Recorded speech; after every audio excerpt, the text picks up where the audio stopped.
గమనం ఊగాని అనగా ఆ నక్షత్రపు గమనం ఊగాది అనగా నక్షత్ర గమనాన్ని లెక్క కట్టడం ప్రారంభించిన రోజు అని అర్థం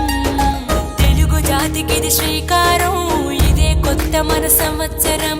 ఉగాది సృష్టికి ఆరంభం